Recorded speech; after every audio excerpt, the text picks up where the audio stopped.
નમસ્કાર વિદ્યાર્થી મિત્રો, ધોરણ 12 વિષય નામાના મૂળ તત્વો, ચેપ્ટર 1 ભાગીદારે વિષય પ્રવેશ. જે દાખલાથી આપણે અટક્યા છીએ ત્યાંથી આપણે શરૂઆત કરીશું. જે વિદ્યાર્થી મિત્રોએ આગળના લેક્ચરના દાખલા ના જોયા હોય તો જોવા માટે વિનંતી. ત્યારબાદ હવે જોઈએ આગળ નવા સમમાં શું માહિતી આપી છે.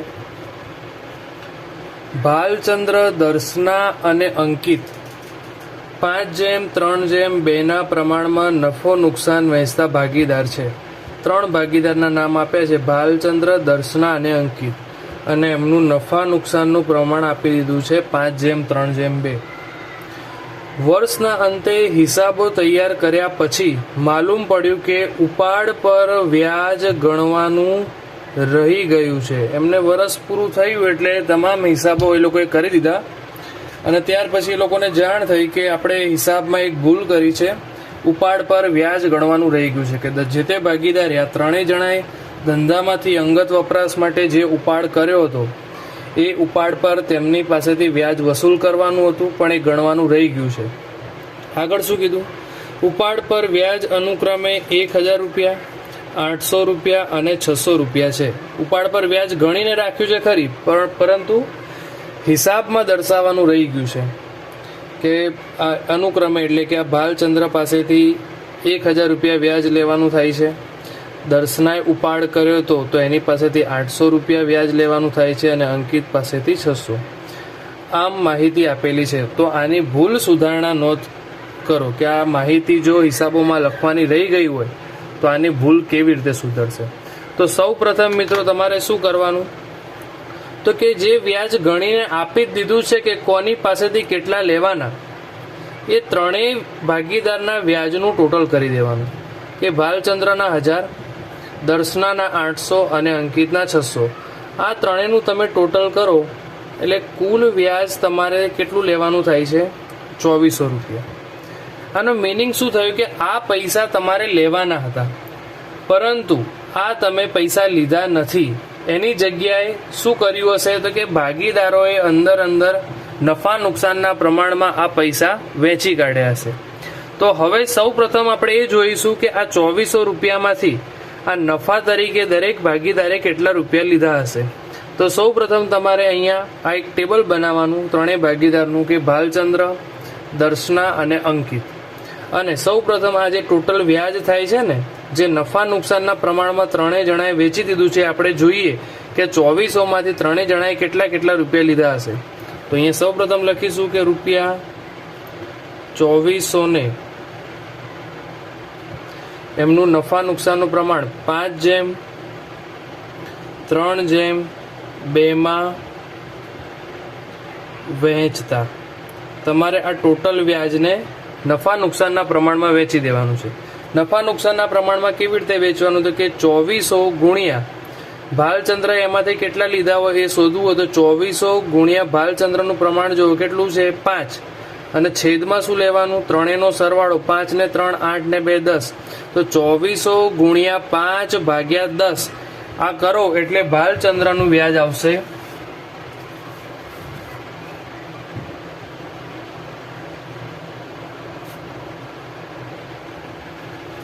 1200 રૂપિયા. તો ભાલચંદ્રએ 1200 રૂપિયા લીધા હશે. એ જ રીતે દર્શના માટે કાઉન્ટ કરી તો દર્શના એટલે બીજા નંબરની ભાગીદાર, 2400 ગુણ્યા 3 ભાગ્યા ત્રણેયનું ટોટલ એટલે કે 10. તો 2400 ગુણ્યા 3 ભાગ્યા 10 કરો એટલે દર્શનાના ભાગ્યા આવશે 720 રૂપિયા. અને એ જ પ્રમાણે અંકિત માટે કરો કે 2400 ગુણ્યા 2 ભાગ્યા 10, તો અંકિતના ભાગ્યા આવે છે 480. કે આ લોકોએ પૈસા આપવાની બદલે આ રૂપિયા અંદર નફા નુકસાનના પ્રમાણમાં વહેંચ્યા હશે. હવે તમારે શું કરવાનું, તો કે દરેકે કેટલા લીધા છે એ રૂપિયા ખબર પડી ગઈ. એમાંથી હવે એ લોકો પાસેથી જે લેવાની રકમ જે છે ને, કે ખરેખર તમારે આટલા લેવાના હતા, કે ભાલચંદ્ર પાસેથી 1000, દર્શના પાસેથી 800 અને અંકિત પાસેથી 600, એ માઇનસ કરી દેવાના. કે ઉપાડ પર વ્યાજ કે ભાલચંદ્ર પાસેથી 1000 રૂપિયા માઇનસ કરીશું, દર્શના પાસેથી 800 રૂપિયા અને અંકિત પાસેથી 600 રૂપિયા. આ તમે બાદબાકી કરો એટલે જવાબ શું આવશે? અહીંયા પ્લસ 200, અહીંયા આવશે માઇનસ 80 અને અહીંયા આવશે માઇનસ 120. અને મિનિંગ એવો થાય કે ભાલચંદ્રએ 1200 રૂપિયા લીધા હતા, પણ આપણે ભાલચંદ્ર પાસેથી 1000 રૂપિયા પાછા માગી લેવાના, બરોબર. દર્શનાને આપણે 720 આપ્યા હતા, પણ એની પાસેથી ટોટલ કેટલા લેવાના થાય છે? 800. તો એ તમે માઇનસ કરી દેવાના. એ જ રીતે અંકિતમાં. હવે એની ભૂલ સુધારણા નોંધ કેવી રીતે થાય?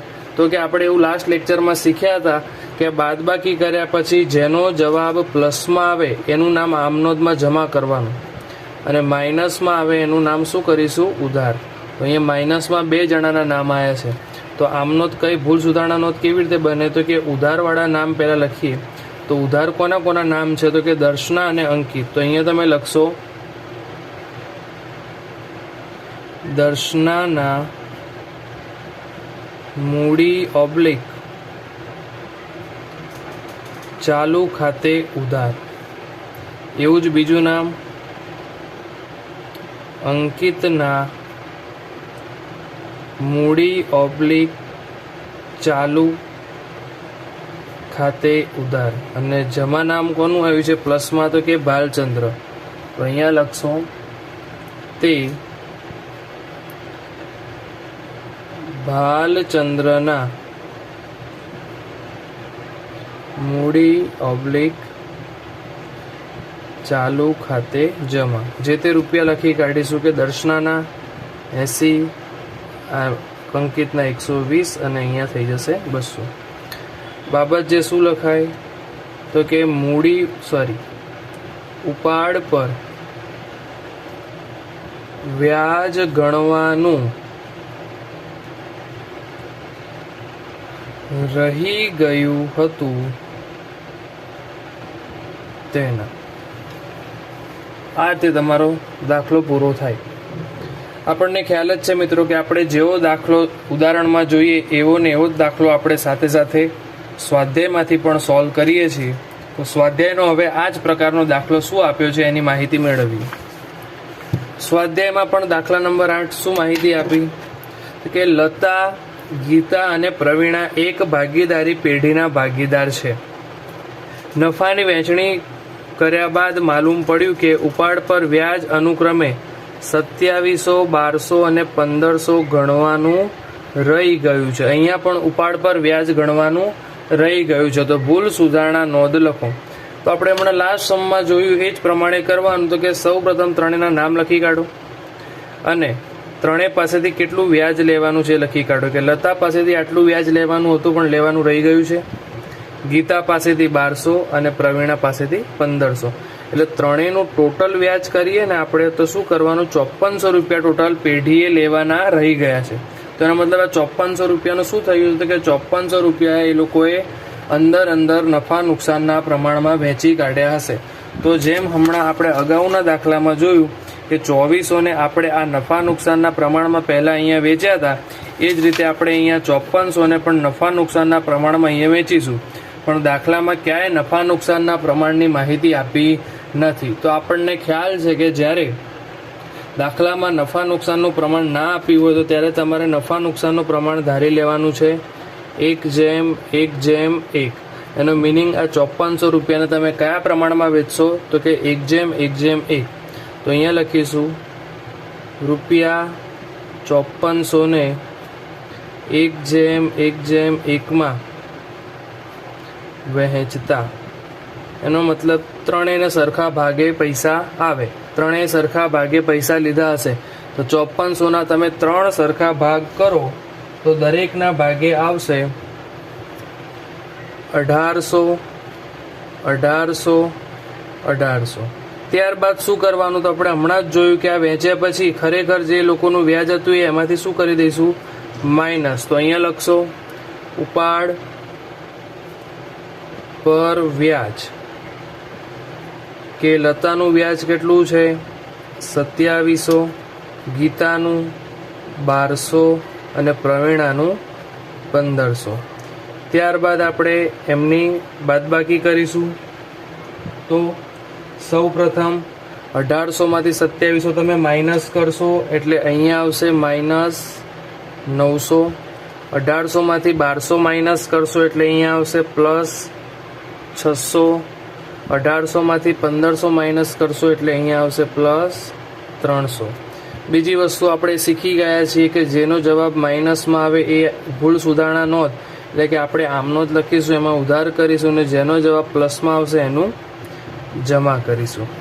તે પ્રમાણે આપણે ભૂલ સુધારણા નોંધ લખીએ. તો ભૂલ સુધારણા નોંધમાં માઇનસવાળું એક જ નામ છે, કોનું? લતાનું. તો અહીંયા તમે લખશો લતાના મૂડી ઓબ્લિક ચાલુ ખાતે ઉધાર સામે જમા બાજુ બે નામ છે, કેમ કે બંનેના જવાબ પ્લસમાં આવ્યા છે. તે ગીતાના મૂડી ઓબ્લિક ચાલુ ખાતે જમા, તે પ્રવીણાના મૂડી ઓબ્લિક ચાલુ ખાતે જમા. બોલો, લતામાં કેટલા રૂપિયા છે? તો કે 900, ગીતામાં 600 અને પ્રવીણામાં 300. બાબત જે ઉપાડ પર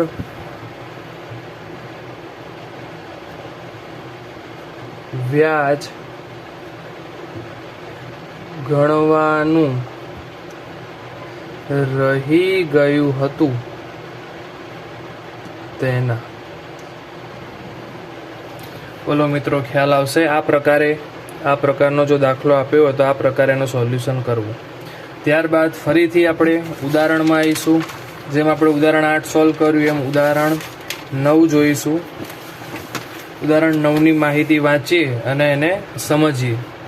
શું માહિતી આપી છે તો સમજીએ. પહેલા, યુસુફ, હારૂન અને કોડાવાલા 3:2:1 નફો નુકસાન વહેંચતા ભાગીદારો છે. એટલે 3 ભાગીદારોની માહિતી આપી છે, યુસુફ, હારૂન અને કોડાવાલા, અને એમનું નફા નુકસાનનું પ્રમાણ છે 3:2:1. ત્યારબાદ કોડાવાલાને નફામાંથી ઓછામાં ઓછા 36,000 મળશે તેવી ખાતરી યુસુફ અને હારૂને આપી છે. એનો મતલબ કે આ કોડાવાલા જે ભાગીદાર જે છે ને, એ ભાગીદારને એવી ખાતરી આપવામાં આવી છે, ખાતરી એટલે કે સ્યોરિટી એવી આપવામાં આવી છે કે ભાઈ તું ધંધામાં આવી જા, તને ઓછામાં ઓછા કેટલા મળશે? 36,000 રૂપિયા મળશે. અને આવી ખાતરી કોણે આપી છે? તો કે યુસુફ અને હારૂને. એનો મતલબ કે યુસુફ અને હારૂન બે જૂના ભાગીદારો હશે, અને કોડાવાલાને એવું કીધું કે ભાઈ તું ધંધામાં ભાગીદારીમાં આવી જા, તને ઓછામાં ઓછા કેટલા મળશે? 36,000 મળશે. જો વર્ષના અંતે પેઢીનો કુલ નફો 1,80,000 હોય, પેઢીનો કુલ નફો અહીંયા આપી દીધો છે 1,80,000, તો ભાગીદારો વચ્ચે નફા નુકસાનની વહેંચણી કરો. તમને નફો આપ્યો છે ને એ નફો ભાગીદારો વચ્ચે વહેંચવાનું કીધું છે. તો શરૂઆત કરીએ કે આ દાખલામાં કેવા પ્રકારની માહિતી આપેલી છે. તો સૌ પ્રથમ આપણે શું કરીશું? તો કે નફાની વહેંચણી. તો અહીંયા હું લખીશ નફાની વહેંચણી. અને આ ટોટલ નફો કેટલો છે? તો કે કુલ નફો છે ₹1,80,000, જે આપણે આ ત્રણેય વચ્ચે આ પ્રમાણમાં વહેંચવાનું છે. હવે હું ત્રણેયના નામ લખી દઉં કે પહેલો ભાગીદાર છે કે એ છે યુસુફ, સેકન્ડ છે હારૂન, અને થર્ડ છે કોડાવાલા. હવે ત્રણેયને આપણે કેટલામાંથી નફો આપવાનો છે? તો કે 1,80,000. તો ત્રણેયની સામે પહેલા 1,80,000 લખી કાઢો.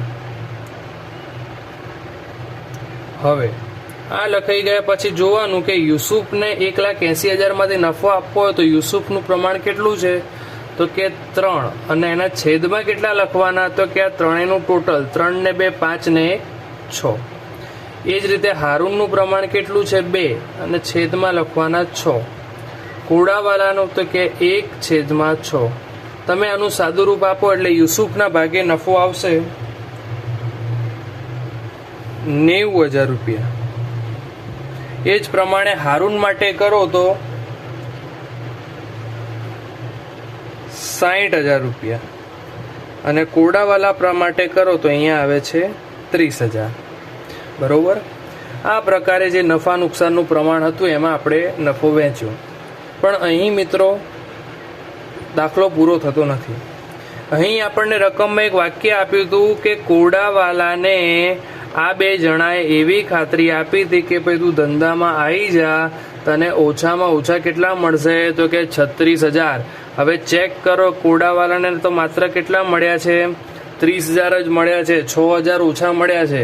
હવે તમે કોઈ વ્યક્તિને ખાતરી આપો તો પછી એ પ્રમાણે તમારે એને નફો આપવો પડશે. તો એના માટે આપણે નફાની ગણતરી કેવી રીતે કરીશું? તો સૌ પ્રથમ તમે જે આ ગણતરી કરીને 1,80,000 ને જે વેચ્યા 5:3:2 માં, એ આ ટેબલમાં લખી કાઢો. તો અહીંયા લખીશું કે રૂપિયા 1,80,000 ને 3:2:1 માં વહેંચતા તો યુસુફને કેટલા મળ્યા હતા? 90,000 અને 60,000 અને કોડાવાલાને 30,000. હવે જે પ્રમાણે આપણને માહિતી આપી હતી એ પ્રમાણે આપણને ખબર છે કે કોડાવાલાને 36 આપવાના હતા પણ ખાલી 30 જ મળ્યા છે, એટલે 6,000 કેવા મળ્યા છે? ઓછા. પણ આપવા તો પડશે, કેમ કે આ બે જણાએ એને એવી બોલી કરી છે, ખાતરી આપી છે. તો હવે આપણે કોડાવાલાને શું આપી દઈશું? 6,000 રૂપિયા આપી દઈશું. તો સર આ 6,000 રૂપિયા આપ્યા તો આ 6,000 કોણ આપશે આને? તો કે જે લોકોએ ખાતરી આપી હતી એ લોકો જ આપે ને. ખાતરી કોણે આપી હતી? યુસુફ અને હારૂન. તો યુસુફ પોતાના નફામાંથી કેટલોક ભાગ કોડાવાલાને આપશે, હારૂન પણ પોતાના નફામાંથી કેટલોક ભાગ કોડાવાલાને આપશે અને કોડાવાલાના 36,000 રૂપિયા પૂરા કરશે. તો હવે જોઈએ કે આ 6,000 જે વધારાના આપવાના થશે અને એમાંથી 6,000 માંથી યુસુફ કેટલા આપશે અને હારૂન કેટલા આપશે? તો અહીં લખી દેવાનું કે યુસુફે આપવી પડતી રકમ. તો બોલો ટોટલ કેટલી રકમ આપવાની છે? 6,000. પણ 6,000 અને ચલો અહીં નીચે એવું પણ લખી દઈએ કે હારૂને આપવી પડતી રકમ ટોટલ કેટલા? 6,000 માંથી આપવાના છે. હવે 6,000 માંથી યુસુફ કેટલા આપશે? તો યુસુફનું પ્રમાણ જો કેટલું છે? 3.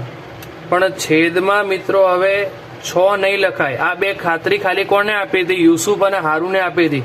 તો છેદમાં ખાલી આ બેનું જ ટોટલ લખવાનું, 3 ને 2 5. એવી જ રીતે હારૂનનું પ્રમાણ કેટલું છે? તો 2/5. તો યુસુફ કેટલા આપશે? યુસુફ આપે છે 3600 રૂપિયા અને હારૂન આપશે 2400 રૂપિયા. હારૂન આપે છે 2400. તો આ રકમ યુસુફ પોતાના નફામાંથી એટલી ઓછી થઈ જશે, કેમ કે એ આટલા રૂપિયા કોને આપી દેશે? કોડાવાલાને. અને હારૂનમાંથી પણ 2400 રૂપિયા ઓછા થઈ જશે, કેમ કે એ કોને આપી દેશે? કોડાવાલાને. બરોબર.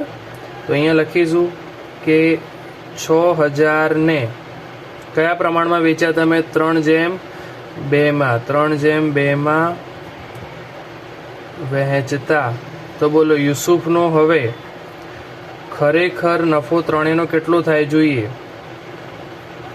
તો કે પહેલા 90,000 હતો પણ એમાંથી 3600 શું થઈ ગયો? માઇનસ થઈ ગયો. એટલે હવે યુસુફને કેટલા મળે? તો 86,400 રૂપિયા. હારૂનને પહેલા 60 મળ્યા હતા, હવે 2400 એમાંથી ઓછા થઈ જશે એટલે કેટલા મળશે? 57,400. અને કોડાવાલાને જે પ્રમાણે બોલી કરી હતી કે ભાઈ તેને 36 મળશે એ પ્રમાણે એને અહીંયા અપાઈ જશે. તો મિત્રો આ પ્રમાણે આનું સોલ્યુશન થશે. ત્યારબાદ